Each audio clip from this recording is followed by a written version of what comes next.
This week on Pioneering Cannabis. Everything I just said is not untrue. Right? And so, I'm sorry if that offends you. You go dab in your car. I'm going to smoke my joint over here. I don't want to be a part of that. The fact that there's emergency legislation going down to make a safe thing, vaping, against the law, because people didn't take the time to ask the question, what was in this particular type of vape cartridge that was problematic? I'm frustrated when I hear people say, cannabis is great for PTSD, because it's like, dude, you could really be setting someone up for a bad time. Those are those people. Trolls. If you want to be a plumber, if you want to be an electrician, you want to be a lawyer, you want to be a doctor, you go to school, you learn how to do it the right way, you become trained, you practice, and then you become certified. And men were typically like, fuck you. Oh, wait, I don't know if I can cuss on my own podcast. Yeah, I can cuss. It's mine. So it's your own podcast. This episode of Pioneering Cannabis is brought to you by Wake and Bake and the Healthy Cannabis Makeover. 30-Day Healthy Cannabis Makeover was designed to help you navigate the journey of using cannabis to feel better.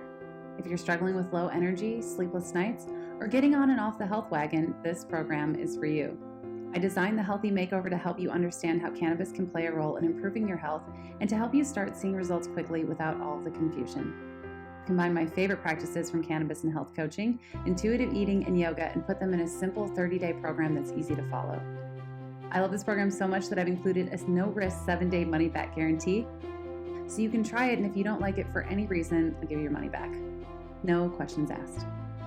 Visit shop.wakeandbake.co and use the coupon code PIONEER for $30 off. That's shop.wakeandbake.co. Disclaimer, results may vary. Always check with your doctor before incorporating anything new into your health routine. Check your state and local laws to make sure what cannabinoids are legal to use in your area, and enjoy the show. Welcome to Pioneering Cannabis. My name is Corinne Tobias, and I'm here today with our first episode of very special guest, Max Montrose. Max Montrose is a cannabis expert, and he's also the founder of the Trichome Institute, which is a training program for entrepreneurs. So Max, I'm going to start off with the obvious question. What is an entrepreneur?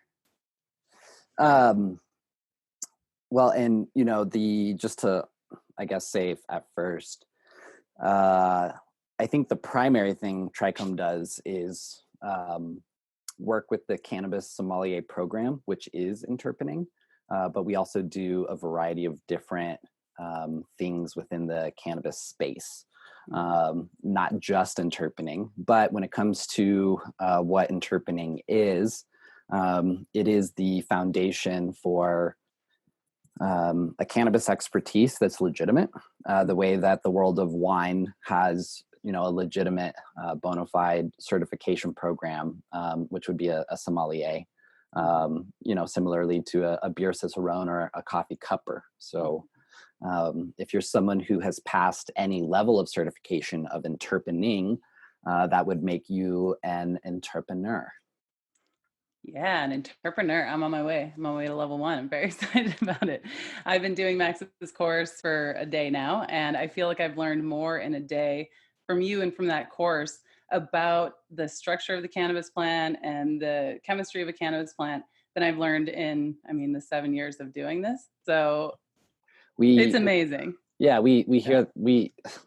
it's not uncommon to have people in our class who have grown cannabis for decades say that the amount of new information about cannabis that they learn in under an hour in these classes supersedes 20 years worth of trying to figure this stuff out. But there's figuring out cannabis and what is real and what is not real is a really big challenge of our industry right now, and it's also my favorite part of it. Yeah, I actually want to move on to that. We'll talk a little more about the Trichome Institute later, because what I've noticed in following you for a while is that you've kind of become this controversial figure in cannabis in some ways.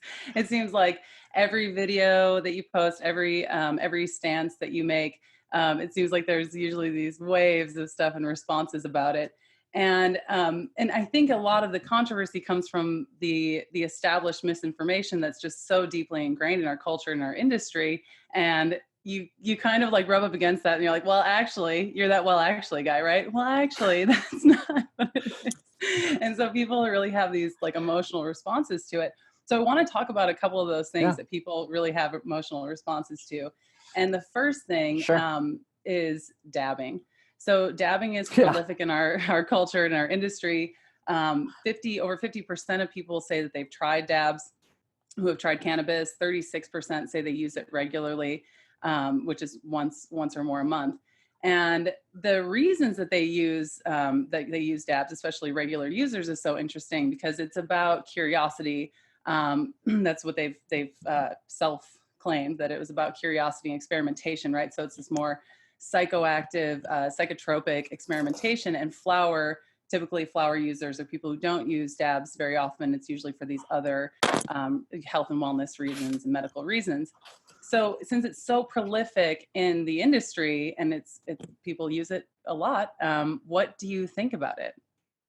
I think quite a bit about it.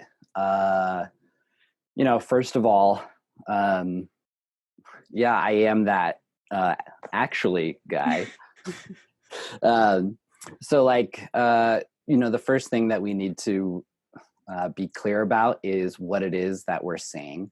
And, dabbing is not a noun, it's a verb. And so people dab concentrates, but you can't go buy dabs the way that you know what I mean?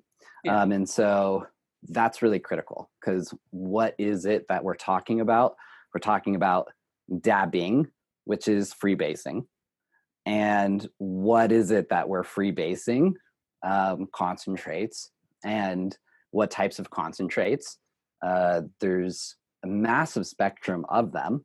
And then within the massive spectrum of concentrates, there's a massive spectrum between what we would consider clean, safe, pure, not that harmful, all the way to the other end of the spectrum, which is and what I believe is really, really dangerous. In fact, there's a lot of black market concentrates, waxes, shatters that, have the same percentages of THC as the legal industry, but have explosive amounts of parts per million of flammable gases that they use to extract the concentrate with, right? And so, the legal industry still has high amounts of ppms as well. It just really depends where you are geographically, because geographically, from an industry perspective, some of the industry is highly regulated in how many parts per million of flammable gases you're allowed to suck into your cerebral cortex as being legally okay. And there's newer places, probably like Oklahoma, that has medical marijuana programs. They've got dispensaries. They've basically got a flourishing industry with no laws. They don't know where their cannabis comes from. You know what I mean? And so it totally depends. And so people get really offended, super upset, angry when they hear me talk about this. And those are typically the kind of people who they are dabbers, right? They dab so often that their tolerance is essentially obliterated, right? Because they can't really smoke a joint and get the same effects that they used to be able to, from a potency perspective and also an effect perspective.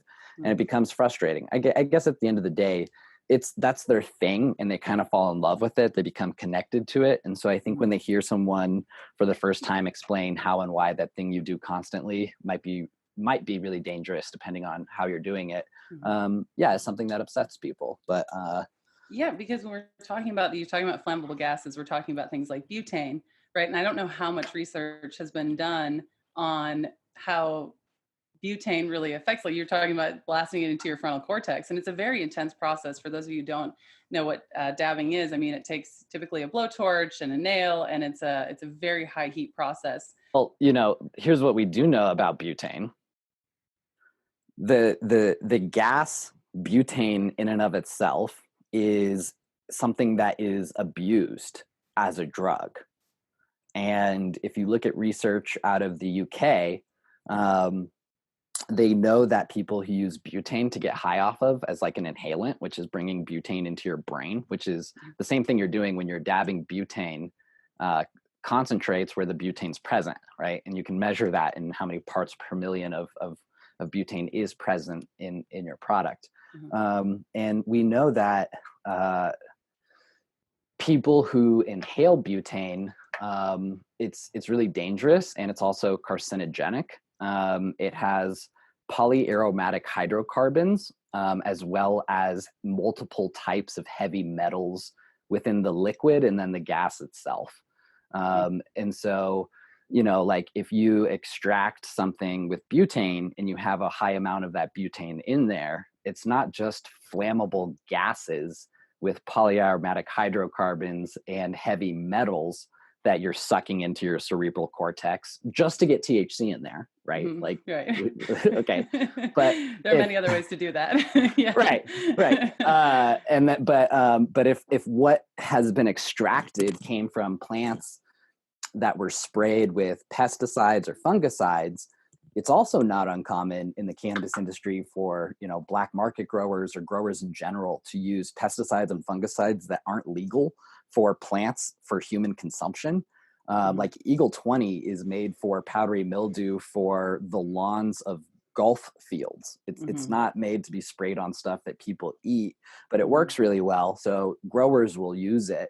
But then if they use it not at the dose that the bottle recommends, because I don't know, maybe they're high and they don't care, or they're like, you know, more is better. More is better. Yeah, I've got PM. If I put more in, I'll have less PM. Yeah, exactly. Yeah. You know, if you have 5 times the amount of a pesticide and a fungicide that you spray your plant with, when you concentrate that plant, the concentration is generally times 10. And so 5 times 10 of a poison is 50. You could have 50 times a neurological retardant. It's something that designed to turn your brain off. That's why it kills bugs and not the plant. That's what a pesticide is. And then that's what you're sucking into, as well as the flammable gases and the other stuff. And so, you know, that everything I just said is not untrue. Right? And so, like, I'm sorry if that offends you, that I'm saying that some of these products do exist. I hope that the people who are offended at this point remember that I said that there's also a spectrum of cleaner products and safer ways to do this. But my whole however, you have to however that, because I've heard you also talk about tolerance when it comes to this, and I will say too that I've also heard you speak on the fact that you once were a dirty dab maker. Like, it's not like you're coming at this from like an outside perspective saying like, that is not okay. That's not good. You guys are being bad. You're saying that like, now I know this and I want to share this with you. Right. And so it seems like that gets distorted a little bit in your message sometimes, which is a little frustrating from an outside perspective. I'm like, no, he's just telling you the facts, man. You know? Yeah. And I don't think I tell people that. I think you just reminded me that maybe I should, when I do tell people this kind of stuff, I should remind them that I was the guy that I'm talking about. I used to make these dabs in my backyard. I know how it's done. And I used to do it all the time. And it destroyed my ability to use my medicine. Because like when you need to go to sleep at night and you can't just like smoke a bowl of, you know, some chunky, heavy flour that really helps you do that. You have to get up and do this whole drug doing scenario. You have to set up this entire kit of things and stuff with flamethrowers in order to, you know what I mean? And the thing that I think is really sad is more than one of my friends on more than one occasions, I've gotten out of the car to go to a bar with them or to a concert, and they get out this like little mini duffel bag. I'm like, what the fuck is that? They're like, this is my dab kit. I'm like, we're going to a bar, dude. Why the fuck do you have a dab kit with you? He's like, well, you know, because like when we want to go out and have a smoke, I'm going to take a dab. It's like, dude, you have to take a a fanny pack worth of tools and things and stuff with you to get some THC in your system. I was like, that sucks. You look like you're doing drugs. Yeah, and it's then like, you're in a back alley like with a torch, and you're like, and it's like, you know what, man? Become? Tell you what, when I want to smoke, halfway through my beers, I'm going to step outside and I'm going to smoke a joint on the street like I have been doing for the past 10 years in Denver. Yeah. Nobody cares. No. And that's it. It's like that. Yeah. But when you do that next to me, then I'm like, oh shit. No, you're not allowed to. No, you're not allowed to do that next to me. You go dab in your car. I'm going to smoke my joint over here. I don't want to be a part of that. That sounds, I was going to say that sounds sad. I don't mean judgmental, but it does sound a little bit sad to have to go dab by yourself in the car. It is. Do you send out my Max Montrose like, get out to the car? Yeah. See you later, dude. I've had some similar pushback recently over vape cartridges. And talking about, I sent out a thing, and a couple, and it's been interesting watching that play out. And it was interesting to me. My assistant emailed me and she was like, you know, what's interesting about this is that like a lot of the positive feedback you're getting from women who are like, thank you for telling us this. Oh my goodness, I had no idea. And men were typically like, fuck you. Oh, wait, I don't know if I can cuss on my own podcast. Yeah, I can cuss. It's mine. So it's your own podcast. And you gotta tell me like ahead of time, because I am a potty mouth myself. So that's good. No, this is uncensored, unfiltered. Okay. But the vape cartridge thing has been really divisive. I would love to hear your thoughts on that. Where do you stand about using them? Can I give you a title to use when you talk about this from here on out? Yeah, please. Use the term Vapegate. Vapegate. Yeah. Yeah. Use that. Like Vapegate, like Helmetgate, like Watergate. Watergate. Yeah. That's a more popular one. Helmetgate was when Obama wore that helmet and people made fun of him. But it's the word on the streets amongst the OGs and the educators who are trying to teach people the truth of this vape situation. Actually, so I didn't come up with Vapegate. That's Joe Dolce from the podcast Brave New Weed, and he a few of his podcasts on this actually blew my mind, because the amount of investigative research that particular people did in going to the labs and actually taking the samples from these cartridges that were causing these issues and having them retested by other people. And like, it gets deep and they're interviewing. Yeah, it gets deep. It's good. Awesome. He calls it Vapegate. I think what I came up with is a little cuter, which is instead of like reefer madness, I call it vapor madness. And it is vapor madness, and it's the same thing as reefer madness, right? I don't have to tell you what that is. You know what that is. No, yeah. I think everybody's listening knows what reefer madness is. Everyone knows what reefer madness is. All right. Well, that is vapor madness, right? It's vapor madness to know, scientifically know, that smoke is heat hot enough to combust plant material, and plant material combustion is also carcinogenic, plus tars and other things. And if you have heat not hot enough to combust the plant material, but to melt the trichomes to release cannabinoids, terpenes, and flavonoids, that has no combustion, no carcinogens and other things, it is safer. Period. Okay. But you have to take a little bit of time to do that, right? Like there's math, there's smoke, and there's vapor. Hate to break it to you, vapor is safer. Period. Okay, let's start there, right? Great. Let's start there, right. I guess. Now, what the fuck? Now, what the fuck happened in our country where 6 people died? 6, maybe 20. And the first thing I thought of when I saw this was, I was like, you're talking about people accessing black market product. They got something funky in it. They had a weird medical thing, and they just so happened to die. And that's sad. But 500,000 people die on purpose a year smoking cigarettes, and you can be 18 and buy that at your gas station. So the fact that there's emergency legislation going down to make a safe thing, vaping, against the law, because people didn't take the time to ask the question, what was in this particular type of vape cartridge that was problematic? And it's vitamin E acetate. We know that. And how awesome is the white industry? The white market, which is primarily the white industry. White industry. Okay. It's fucking terrible. I shouldn't laugh about it, but it's funny. No, we'll talk about it later. Yeah, and I've actually tried to do quite a bit about it. We can talk about that later. Mm-hmm. But within the Colorado market, which is supposed to be the national standard of how to do this kind of stuff the right way, there's a handful of Colorado does cannabis wrong 100 different ways, and I can tell you that all day long. But they also do cannabis very right in a lot of ways. And one thing they just did is they just sent out an emergency letter to every single license holder or stakeholder whatsoever, including me, right?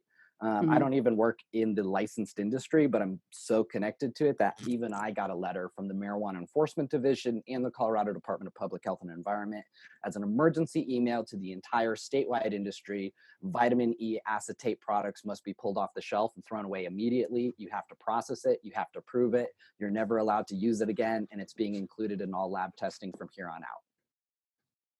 Okay. I have a couple of follow-up questions on that because some of the things that I've read are a little bit counter to that in terms of the findings so far. So vitamin E acetate has been connected to the deaths and the illnesses, but they're talking about, what is it? Pneumonia, it's pneumonia and liposis put together, right? I can't remember the word off the top of my head, but they're basically talking about ingesting the vapor of fat oils, which might include things like MCT, right? We just haven't studied that kind of stuff for long enough. And they also talked about how sometimes that wasn't present in the samples. And they were talking about how a lot of the symptoms that people were experiencing were from basically it looked like ingesting toxic chemicals, right? Breathing in toxic chemicals. So could that also be pesticide residuals? I mean, could there be these other aspects in play? Because it is the black market. And what we just talked about with Eagle 20 and it's a concentrate when it's in these pens, couldn't some of these other factors be coming into play as well, making it not as safe? Do you know how many types of bananas there are in the world? I actually don't know that. How many? Like hundreds. Yeah, like hundreds, right? Like a lot. I thought you were going to blow my mind and be like, there are only 3. There's hundreds. Yeah. Yeah, but when people go to the grocery store, there is only 3. I guess the point is like the number of different types of scenarios and situations that we could put on a whiteboard right now is in the hundreds. And so, I think in pictures. Some people know that. My team definitely knows that. My friends and family for sure. So I see everything in my mind visually. When I talk to, sometimes it's very distracting. But I like right now, like as I'm talking to you, there's this big graph in my mind. It just looks like an Excel spreadsheet. And if you were to put all the different types of vape cartridges that you could from the top down, there are 36 types of vape cartridges that we could be considering. And then across that, there are, 24 different things those cartridges could be cut with, either singularly or like in multiples. So it's a matrix, right? So like this matrix of vape cart possibility is enormous. It's a big square matrix, right? And yeah, you're going to have, let's call it hash oil.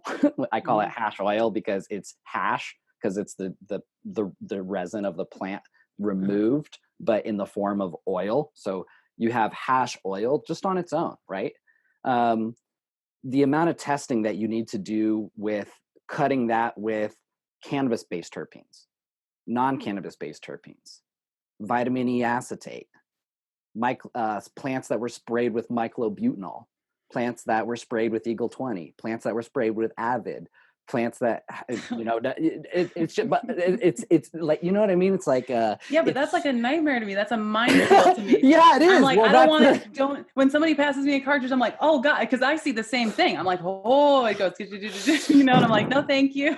Well, it doesn't have to be. It doesn't have to be, right? But so like, yeah, so the thing is instead of trying to think about the a million things that it could be, let's make it really, really, really simple, right? Like, let's just get to the point. Here's the point. I grow cannabis in my backyard legally as a resident of Colorado and as a patient. And I separate my trim, my vegetative trim from my sugar trim. And I don't cook that many edibles. So after a while, I might have a small trash bag of sugar trim, right? Mm-hmm. Yeah. And because I'm in Denver, Colorado, one of my buddies just so happens to have a closed loop CO2 system. Yeah. No, everybody in Colorado has a buddy who's got somebody's got one in their basement. All right, so I bring. So here's the deal: my weed has bugs in it. Not a ton of bugs, but it's got some bugs. Why? Because I don't spray my plants with anything. I don't spray them with pesticides. I don't spray them with fungicides. Yeah. So I trim my product. They grow in the earth. They grow in the sun. They're super clean. I take my super clean product to my buddy. So what I have left over is hash oil. And if I wanted to just like take a tool to squirt it into an empty vape cart, screw it on a thing and smoke it, that hash oil has an LD50 of 0. Yeah. And an LD50 is the legal dose a potency that would kill up to 50 people out of 100. It can't hurt you because there's nothing in it that could hurt you. So at the end of the day, if you're buying product and you're wondering, hey, is there something in there that could hurt me? You need to ask those questions. You need to look at the back. And if you can't get those answers, you need to move to the next person selling other product that can answer those questions. It's just like, it's such an important distinction. But I think I've been working with people, easy. On the consumer side forever. It seems easy, but it's actually quite complicated to know what questions to ask, to find a person who has the actual answers, who knows what they're talking about. You have to be such an educated consumer to be able to go into, because I mean, what, or you could just go to trichomeinstitute.com. Or go to trichomeinstitute.com and become an educated consumer. That's true. But it does put a lot of burden on the consumer, right? I mean, put so much burden onto the consumer to be able to try to find that out. And I've had bartenders lie to my, like, just tell me what they won't think I want to hear. You never had that experience? Well, yeah, trust me, I've been that guy. I've been fighting in Colorado to have mandated legislation that bud tenders need to be trained, certified, and educated, just like every single nail and hair salon in the state does.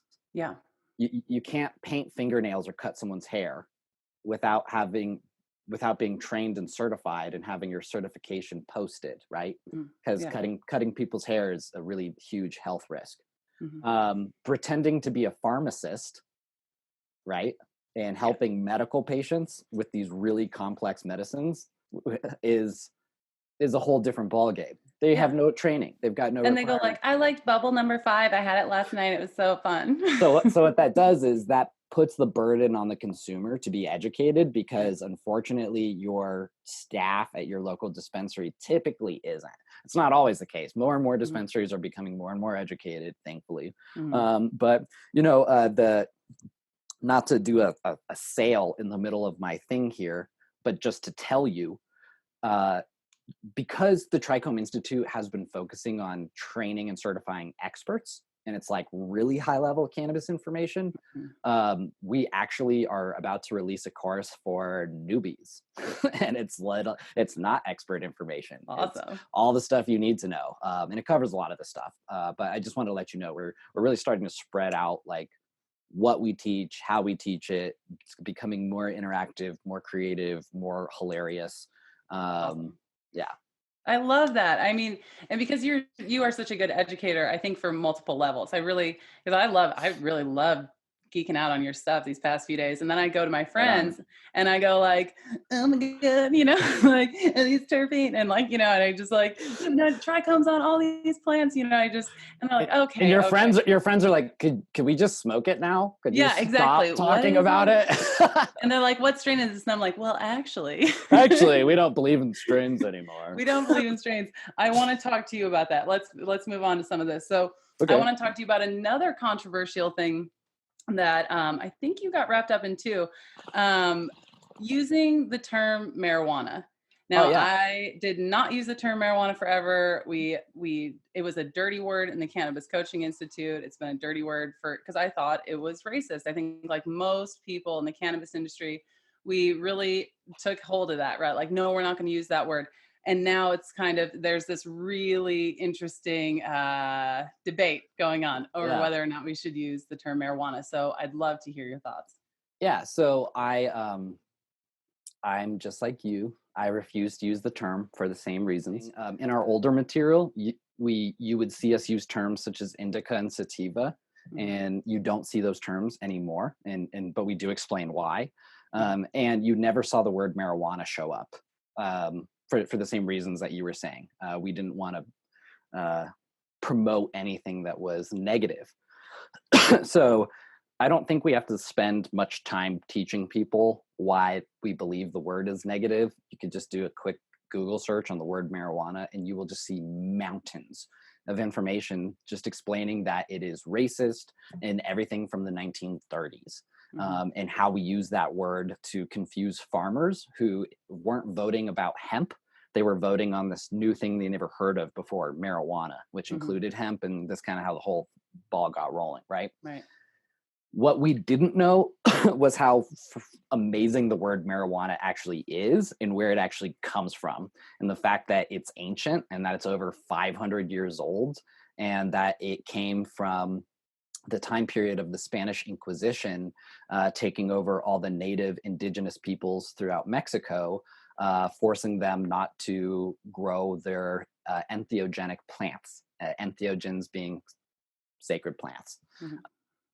We have a 30-minute YouTube called something, I don't know what the title is, something about the like incredible and truthful history of the word marijuana, where we have Professor Santiago Guerrera of Southwest Studies explain how the indigenous people tricked the Spanish Inquisition to keep that one plant, cannabis, that they were working with by calling it the plant of Mother Mary. They made it a Christian name during their cannabis prohibition 500 years ago. But when they said this is Mary, marijuana, the plant of Mary, they actually the Spanish Inquisition allowed them to keep growing their cannabis. We think that's really badass and cool. That they used the word marijuana to keep cannabis during their prohibition, which is the opposite of what happened in the 1930s in the US. But there's a couple other really interesting parts and pieces of history in there that I think shouldn't come from me. They should come from Professor Guerrera about how and why we need to keep using the word marijuana, and how like the dynamic between when we choose to make a word racist, it is, and when we choose to make a word beautiful, it is, and our intent. And so, you know, it's really interesting, but, you know, you want to talk about controversial. Yeah. And it's interesting because let me just say this. Let me say this. I was teaching an interpreting class in Oakland, California with Chef Brandon Allen. And it was the first class that we were teaching people that the word marijuana isn't racist and it's awesome, right? And there was a Oaksterdam professor in our class who just so happened to be Chicano, who in the middle of class just flat out raised his hand and said, no. It's like, sorry, you, Brandon, a white guy, and you, Max, a Jew, cannot tell me, a brown guy,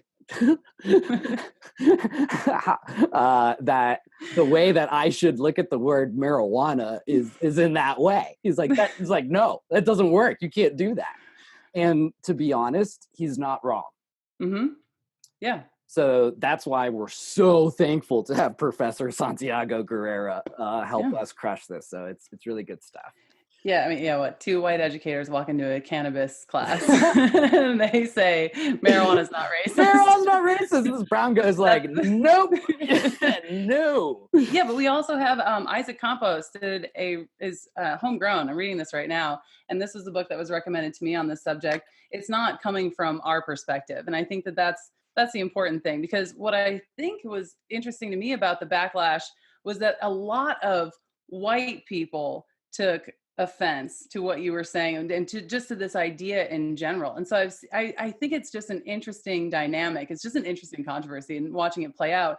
And I want to roll into the next part of this, because not only have you embraced marijuana as a term, but you use it as a classification when we talk about taxonomy. Yes. And it's a brilliant, I believe it's brilliant, because, and here's why. I'll say it like the Cannabis Coaching Institute. We've always, gone with sativa and indica are kind of arbitrary concepts, strain names or whatever. And so we focused on what we could control, like microdosing and, cannabinoid ratios and that kind of thing. But we never had the terminology. And I was like, so we'd be like, no, I can't really do that. There's really nothing else to call it though. So I don't know what to tell you. And in going through the interpreter course and seeing that not only are you guys, educating, but you're also creating this new lexicon for us to all be able to use, which makes it so much easier for the consumer and the educator and the producer to get on the same page about what the fuck we're talking about. Yeah. So I want to talk to you about the sativa versus indica versus hemp and just taxonomy in general. Is there a way that you can break it down really simply for people who are listening? Yes. And yeah, okay, cool. Let's do it. Well, but also at the same time, I was just going to say for those who want to like really dig into this subject matter super, super deep, we do that in the interpreting program, but also in the interpreting book. So we, I think it's just really important to start with like the very, very beginning. So we start with cannabis going back 20 million years ago. Mm-hmm. But okay, long story short, none of the plant types we have today are indica or sativa, because they are all massively domesticated hybrids on a spectrum of stimulating to sedative psychopharmacy. And the amount of genetics that they have within them it's a clusterfuck. So it's not appropriate to consider them either an indica or sativa, because in reality, they're neither. And then the other really crazy thing is the plant that everyone has always assumed is the sativa with the thin leaves has always been an indica species, subspecies indica, to denote where it came from, India. And it is an extremely psychoactive narrow leaf plant type that phenotypically looks identical to the narrow leaf cannabis type hemp discovered, 1753.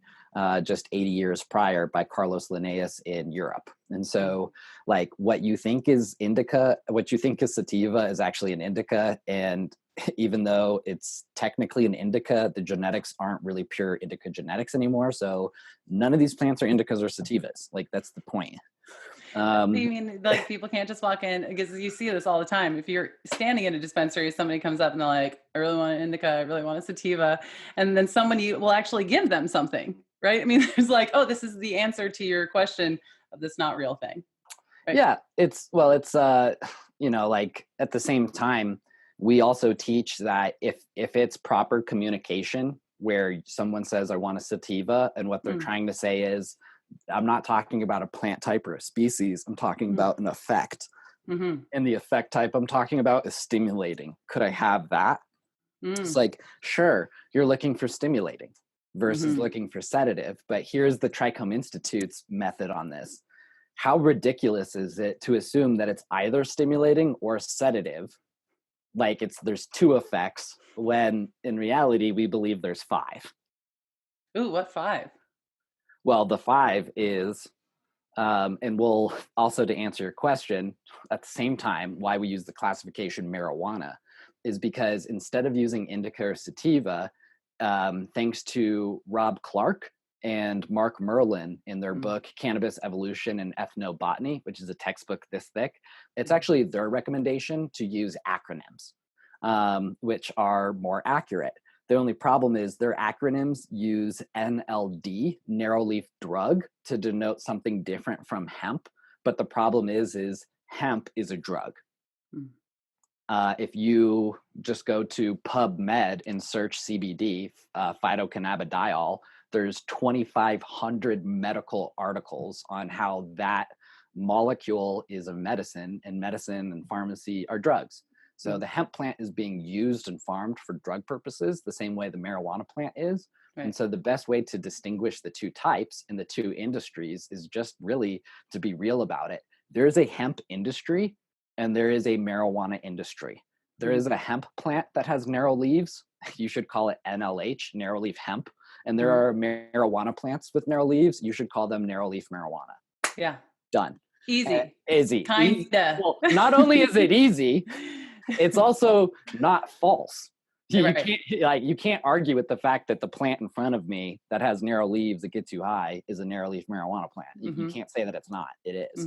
And if you don't like the word marijuana, go watch Professor Santiago's video. Good luck. So so that's the classification. But when it comes to the 5 types, right? When you say sativa, we're talking about narrow leaf marijuana, which is the most stimulating. But then there's also NLMDs, narrow leaf marijuana dominant types, which are also stimulating. They're just not as stimulating as the most stimulating type. Number 3 is your hybrid, right? That's the one in between stimulating and sedative. Next to that, you have one that's slightly more sedative. And then next to that, you have one that is the very most sedative. And so it's a spectrum between stimulating to sedative plant types, because that's reality. Yeah. And the Trichome Institute, from a cannabis perspective, is really all about like, let's get real about this. Yeah. And so now that we have classifications, like you can say narrow leaf marijuana dominant. It's not the most narrow leaf marijuana, but it's dominant. It's more dominant than the medium type. None of these things are inarguable. Right. And like you can't argue with them. They're all true. And it's all way easier than indica and sativa. And it helps people find what they're looking for better. Right. Right. So how do you, but it requires understanding interpreting methodology for you to go shopping on your own and know which one of these 5 you want, and then be able to stick your face in bags or jars of flour and say, oh, that's the NLMD. I don't care if you call it Blue Dream, and I don't care if it's classified as a sativa, and whatever the lab says its THC percentage, which is also really silly, none of that matters. None of that matters. The thing that matters is, because I know interpreting, I am looking at this product, I'm evaluating its quality, I'm assessing that it's qualitative enough to put in my body, and because of my interpreting methodology, I know where on the spectrum it's going to make me feel. That's pretty incredible. It's really incredible. And again, see, I'm so like, I gotta take this pressure off the consumer. Like I do, because people got a lot of stuff going on. Not everybody wants to go down all these rabbit holes, right? They just want to go to the thing, to go to the dispensary and say like, I know what effects I want. Can you give that? Can you help me find that? You know, I kind of, my perfect world, everyone who's in a dispensary would be trained with these skills, right? Well, that you would walk in and it would be. Actually, no. Nope. Why? I'll tell you why. Well, first of all, make it easy. First of all, yes, for me and my company, right? Like I would love if everyone in the world had to pay me to take my training. Trust me, that's good.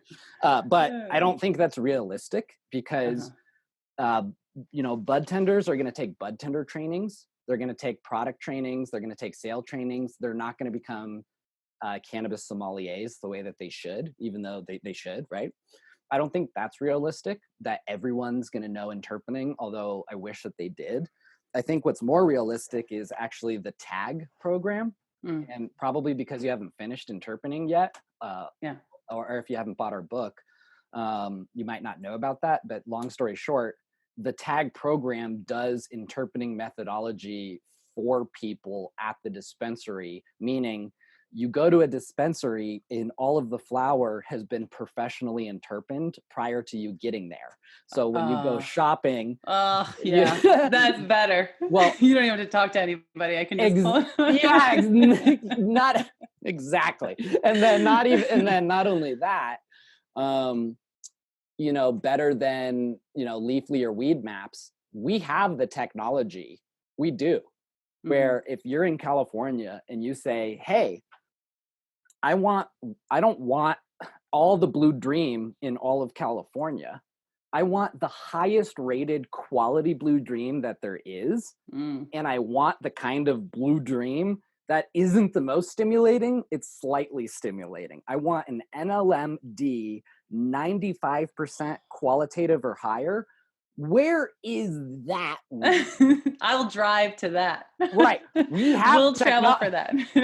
Well, the point is we have, you know, so because interpening doesn't use strain names, and because it doesn't use indica or sativa, and because we know THC doesn't equate to potency or an effect type, we do have an ability to run cannabis through an interpening process, create a lab report qualitative about it, that literally when you go into a dispensary, you could just take out your cell phone and scan a jar. And instead of talking to the bud tender, you could just read the quality report, the interpening report, where it came from, the terroir that it used to grow it, the appellation that it was grown in, the farmer, his grow practices. It's just basically like a little menu for you to flip through. I could do the entire state. We just need an investor.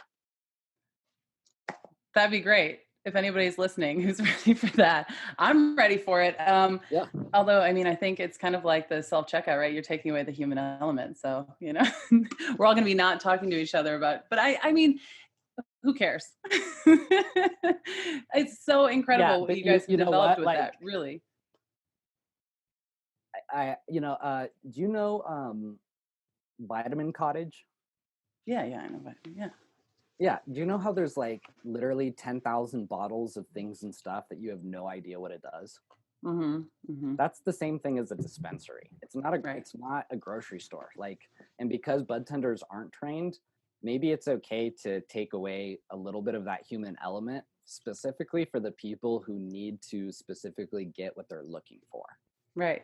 And then for everyone else, hang out with your bud tender. Talk to them about what they like. Like, what's new, man? Like, what are you talking about? Like, that's fine too. But I mean, it'd be both, right? I mean, I think the cannabis community is pretty, it's not like I'd be like, okay, look at what I'm checking out here. What do you think about this? You know, we're going to talk to each other. I was absolutely kidding. We're a chatty bunch, you know? Yeah. Okay. Thank you so much for that. And thank you for answering my question. I totally forgot what I had asked in the first place. So using marijuana, I think it's just really incredible. Again, the redesignation and the new technology that you guys are putting together to be able to navigate these waters that are so confusing. Okay. The other controversial thing that I saw you get wrapped up in a little bit was cannabis as a cure for PTSD. Cure in air quotes. Not only did I see lively debates kind of going around that, I saw a video response for someone who is who had, from my perspective, misinterpreted what you had said, and was kind of like, "You're not taking my reason for using this plant," right? And it was like, "This is my it helps me, it helps me, it helps me." And I'm like, "Oh man!" Again, I feel like when I watch people do this, I'm like, "It's not what he was saying, man. Like, you missed the point." But I think it's a really important distinction. So yeah, go ahead. 9 out of 10 times when people argue with me, it's because they made up their mind before they watched the video. And they didn't see the information presented, and so they don't know what I'm saying. They just want to argue. You know what I mean? So those are those people. Yeah. Trolls. Yeah. So obviously, cannabis isn't a cure for PTSD. In my video, I said it's a really good Band-Aid for PTSD, meaning it's a good medicine for PTSD. But what I said specifically that I think is important is that I said that it drives me crazy when people say cannabis is good for PTSD. And the reason why that drives me crazy is because you'll typically see someone saying that to a massive audience of people. And in that group, you'll find people who have PTSD who are interested in learning how does cannabis help PTSD. And what's frustrating is you'll see these hour-long lectures on how cannabis is so great for PTSD without ever mentioning what cannabis you're talking about. You know, they're not saying concentrates are good for PTSD. Mm-hmm. They're not saying edibles are good for PTSD, Mm-hmm. or patches, or sublinguals, or topicals, or suppositories, or vapor, Mm-hmm. or it's like, right? And then, or high THC cannabis versus high CBD cannabis, yeah, you know, yeah. like And they're then using the umbrella, right? they're just saying cannabis. And it's yeah. like, that's what frustrates me, because the last thing that you could be talking about is flower. And as we discussed on the spectrum of flower, when it comes to the stimulating types, there are a variety of stimulating cannabis types that cause paranoia. Mm-hmm. And you can actually interpret which flowers are the paranoia types. Believe it or It's not. gonna freak you out, man. Yeah. You don't want to be in public where there's a police force if you got this guy. But the point is if you have PTSD and you're not used to cannabis, you're exploring it for your first time, you hear cannabis is good for PTSD, you assume what that means is flower, you go to a dispensary, you buy some weed, it happens to be an NLM, a narrow leaf marijuana type, which is the most stimulating, you smoke it, and a high amount of terpenoline and D-limonene could literally make you think the police are after you, or the Viet Cong are after you, the Nazis are after you, for God's sakes. Whatever it is, that amount of paranoia that can become triggered can then trigger PTSD. Yeah. So smoking cannabis can give you PTSD.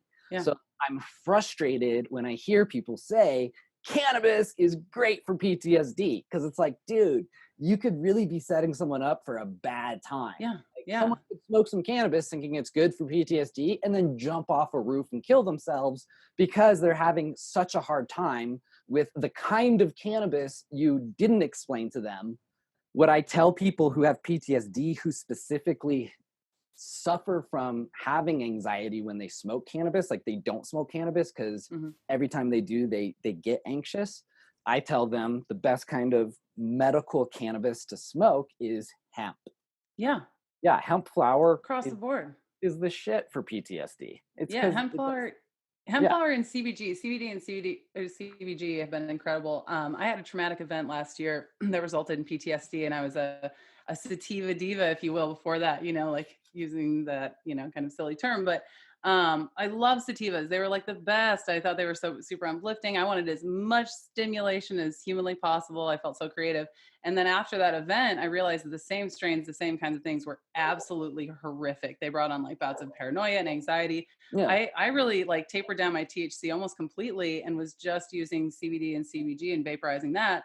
And that was absolutely critical for me. You know, like if I wouldn't have known about that stuff already, you know, I would have had no idea. And so I love what you speak about here, because most people have no idea. I mean, especially if people are coming with an issue like PTSD that they want acute help with, they're just like at the mercy of whoever it is that's giving it to them. And it might be a black market, a person who's be like, yeah, this is good shit, or it might be in a dispensary. And so this distinction, again, it puts it on the consumer and the rest of us to really be educating. But I think high THC, especially stimulating high THC, man, it is rough for PTSD. So I just really appreciate you for talking about this in a way that's real.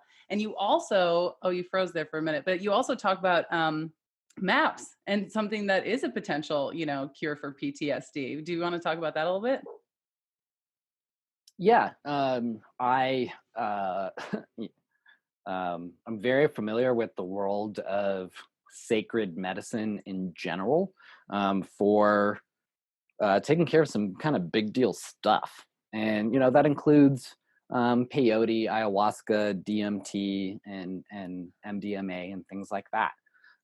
They're all Schedule I drugs that, just like cannabis, have been proven to have medical benefit, right? That don't deserve to be in the Schedule I category. Long story short, it's pretty amazing that the FDA, the federal government of the United States of America, has not only sanctioned the MDMA trial program for the research company MAPS out of the University Johns Hopkins. But the FDA is actually, I think, producing the pharmaceutical grade MDMA for the trials. So, yeah, our government is making. They're good at making drugs. They're making the hottest Molly you could ever get your hands on. And they're what's cool is they're giving it to people who, not just like anyone with PTSD, they're giving it to people who are most likely going to commit suicide because of how bad their PTSD is. Yeah. Obviously, people need to go do their own research on that. There's a ton you can figure out on that. The last thing the only thing I'll say about it is, I'm pretty sure James Casey is the third clinically cured case of PTSD through this specific MDMA program in Boulder, Colorado, and he's a buddy of mine. He's a good friend of mine. Yeah, and so I know the psychotherapists that do the psychotherapy with the patients while they're in their MDMA session. I know patients who have gone through the program successfully.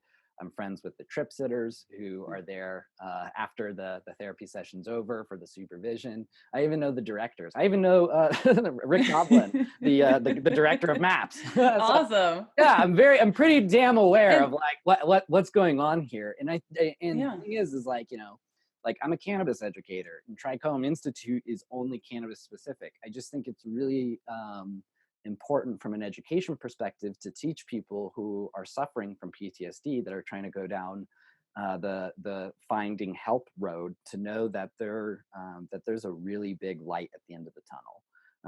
It might be hard to access right now. There's underground ways of accessing it, but there's some pretty cool stuff out there.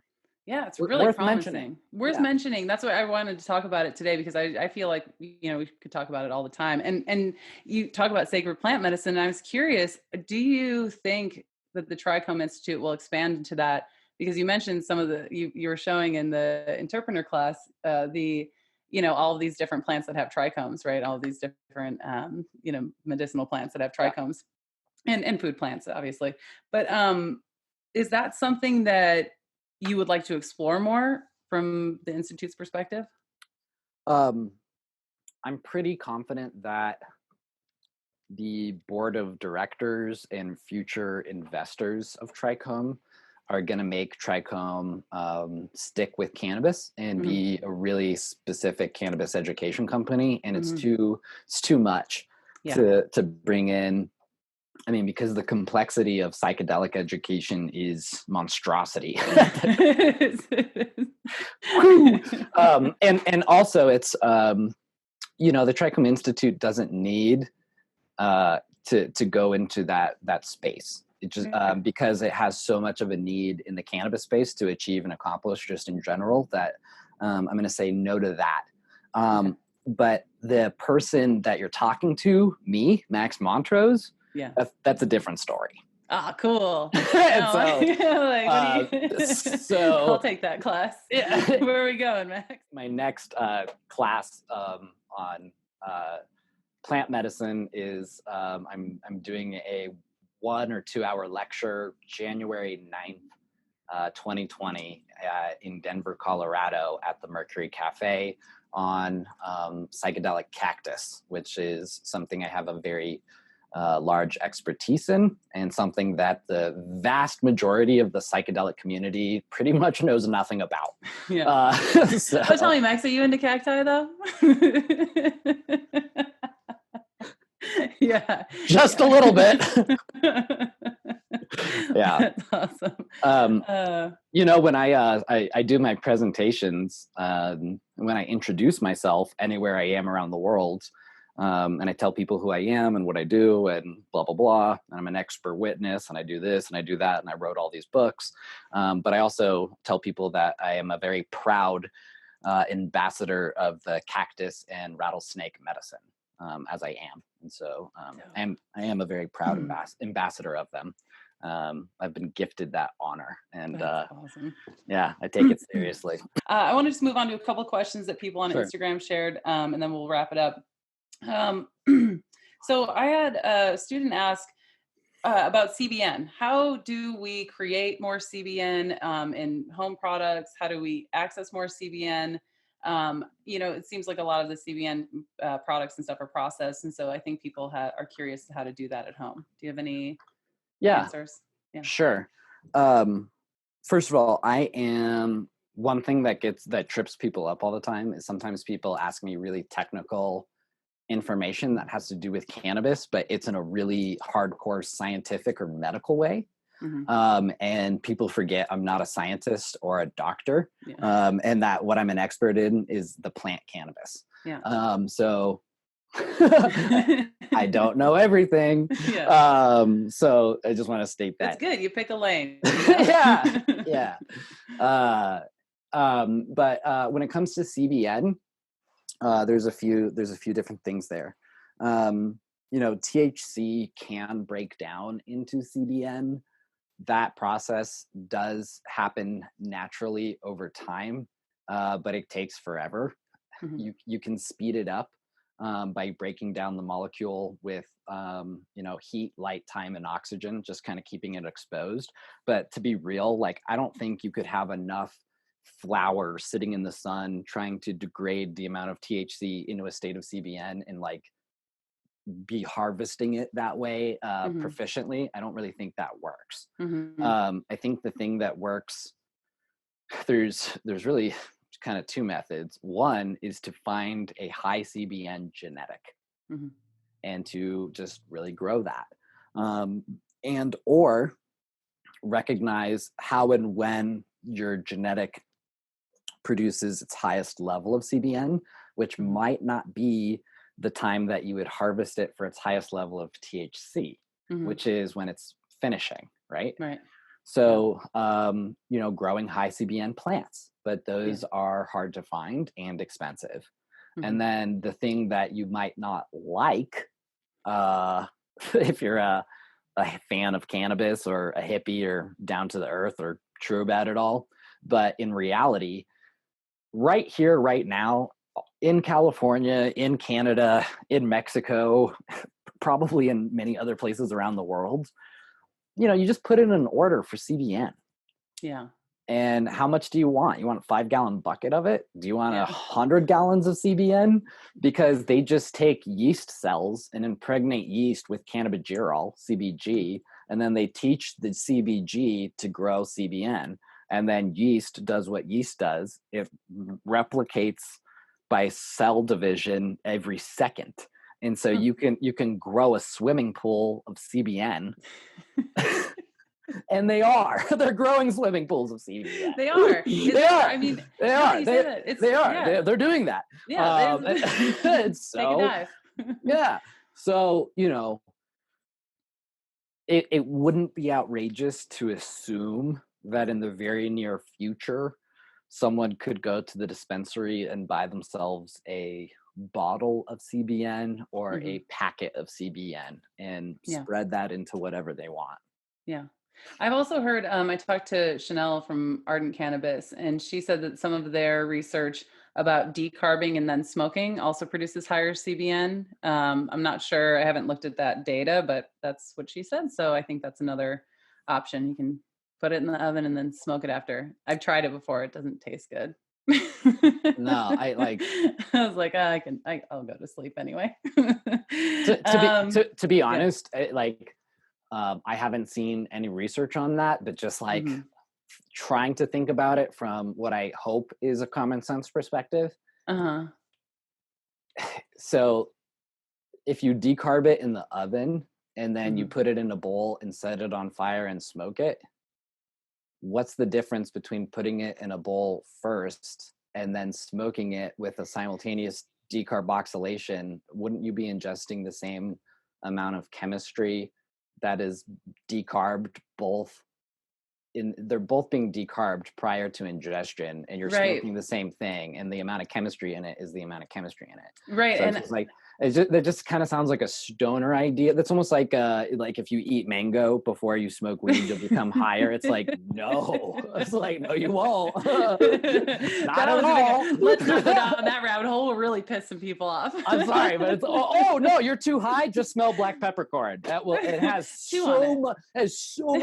so much chemistry in it that it will knock out all of the cannabinoids, your CB1, CB2 receptors in your stomach, in your genitals, in your brain. It's like, calm the fuck on.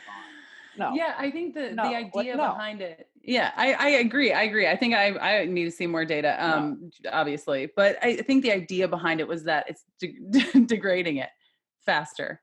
No, I don't know. I mean, it's, to me, until I see science. Logical fallacy. Yeah. Until I see science that explains how that works, I think it's a cute idea.